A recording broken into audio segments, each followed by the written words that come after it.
Have you ever had a moment where you knew that someone was thinking something before they said a word, or felt someone's emotion without them saying anything? Today we are diving deep into the mysterious world of telepathy. Is it real or just a figment of imagination? In this video, we'll explore the fascinating world of telepathy. We'll look at the science, examine the raw data collected over the years. I'll share my personal experience as a telepath. Together, we'll consider how it might work and whether it's real or not.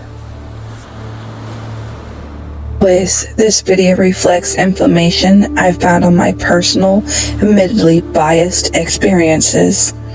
I invite you to watch with an open mind and decide for yourself. What is telepathy? The word telepathy comes from the Greek word tele, meaning far away, and pathia, to be affected by. It's the idea of communication between minds without the use of words, gestures, or any traditional form of interaction. No, telepathy is not scientifically proven. It's often categorized as science fiction or explained away as intuition or coincidence. But let's break it down. Why isn't telepathy proven? Science relies on structured studies that are repeatable and measurable. For telepathy, studies are often dismissed due to inconsistent results or variables that can't be controlled. Here's what a solid scientific study needs: a question, a clear inquiry to investigate, a hypothesis, a prediction, or an explanation to test, variables depending on what you can change, dependent what you measure, and controlled what you keep consistent, procedure, steps that follow and collect data analysis using graphs or statistics to interpret results, conclusion, summary findings, and acknowledge limitations. So far, telepathy hasn't met these criteria in a way that satisfies mainstream science. Does that mean it's not real?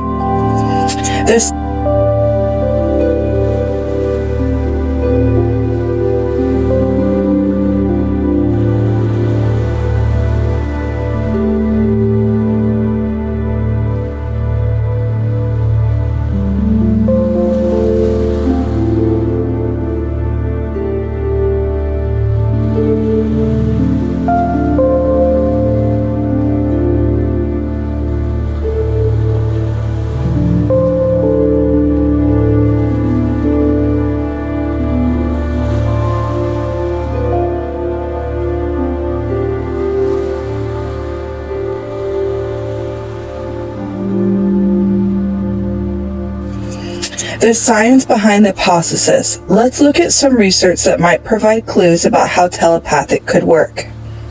Mirror intros and empathy.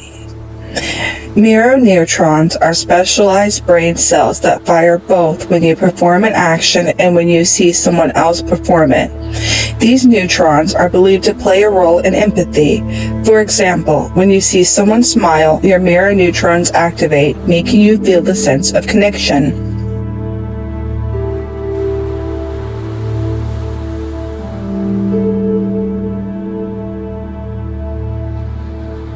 Dr. Kristen Kiesler at the University of Virginia found that mirror neutrons fire when participants observe others' emotional expressions.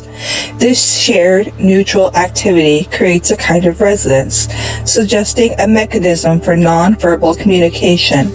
Could this be the foundation for telepathic abilities? Into the neurology. Emerging technologies found in MRIs and EEGs allow us to analyze brain activity. Researchers are using these tools to study brain-to-brain communication, which could unlock the mysteries behind telepathic-like experiences. Groundbreaking study led by Dr. Gurio Ruffini at Starlab Barconia, sorry about the names, demonstrated a form of brain-to-brain communication using EEGs and transcendental magnetic stimulation TMSs. They were able to transmit simple messages between two participants. September of 2020. 2014, a team of researchers achieved the first brain-to-brain human communication across the distance of 5,000 miles using non-invasive technologies. This accomplishment was reported in Harvard News, marked a significant step in exploring telepathic-like phenomena. So is telepathy real? The evidence we have isn't definitive, but it's intriguing. From minor neurons to brain-to-brain communication experience, science is starting to uncover possibilities that could explain telepathic abilities. What do you think? Is telepathic real? Let me know in the comments below. What does telepathic mean to me? To me, telepathic is the ability to communicate mind to mind with someone else, whether it's through visions, thoughts, or even feelings. Let me share my first telepathic experience. I was about 7 years old, riding in a car with my mom, stepdad, and siblings. My brother and I were in the back seat fighting, with my baby sister between us in her car seat. My mom, frustrated, told us to quiet down or we'd all be in trouble. At that moment, I stopped speaking out loud and started arguing with my brother in my head. No, yes, no, back and forth. Suddenly, my mom snapped, yelling at us to shut up. But here's the twist. We hadn't spoken a single word. Dad, calm as ever, pulled the car over and said, "Honey, they haven't said or done anything." The look of shock on my mom's face has stayed with me ever since. Single moment mean I'm telepathic? Of course not. But it's one of the many strange experiences I've had over the years. Growing up with psychic abilities. I didn't always embrace my telepathic abilities. As a pastor's daughter, I learned to hide my true self. It's expected to be a perfect daughter, a perfect Christian, part of a perfect family. But let's face it, reality is far from perfect. Time I turned 18, I'd lived in 2 countries, moved through 28 cities, and never stayed in the same school for more than a year. Fitting in was impossible, and making friends felt like a dream. My telepathic abilities only added to the challenge. Imagine sitting in a classroom full of kids, hearing their thoughts, not just words, but their inner self-criticism. I'm so stupid. Why did I say that?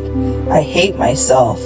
For years, I thought those thoughts were directed at me, and it took decades to realize they weren't. People are often harsher on themselves than anyone else ever could be. But understanding that didn't make the noise go away. Telepathic abilities can be overwhelming. Imagine lying in bed unable to sleep because the constant hum of thoughts and emotion is coming from everywhere around you. It's like being in a crowded room with no way out. To control telepathy. Thankfully, I learned how to shield myself through meditation and guidance from non-corporeal entities. Yes, I mean aliens. These beings taught me how to tune out the noise and turn off my telepathic abilities when needed. It took time and practice, but now I can block out thoughts I don't want to hear. Here's the thing. I don't want to know your secrets. Most people are too focused on themselves to notice what others think anyway. The average person worries about things like, do I have food in my teeth? Or does this outfit make me look fat? Telepathic works. Telepathy isn't as mysterious as it sounds. It's all about frequency. To communicate telepathy, you and other person or entity must align your frequencies. Think of it like tuning into a radio station. If you're slightly off the frequency, you might hear static or snippets of sound. but the closer you get, the clearer the signal becomes. This is the same as knowing someone. The more you're around them, the easier it is to vibrate at their frequency, and therefore communicate telepathically. First, telepathic communication is shallow. You pick up surface thoughts. Over time, you might share deeper memories, emotions, and even sensory experiences. It's like watching a movie in your mind where you feel everything, but there's no lying. Yes, telepathic has its dangers, such as the ability to influence someone's thoughts. But like any gift, it comes with rules. If you misuse it, you lose it.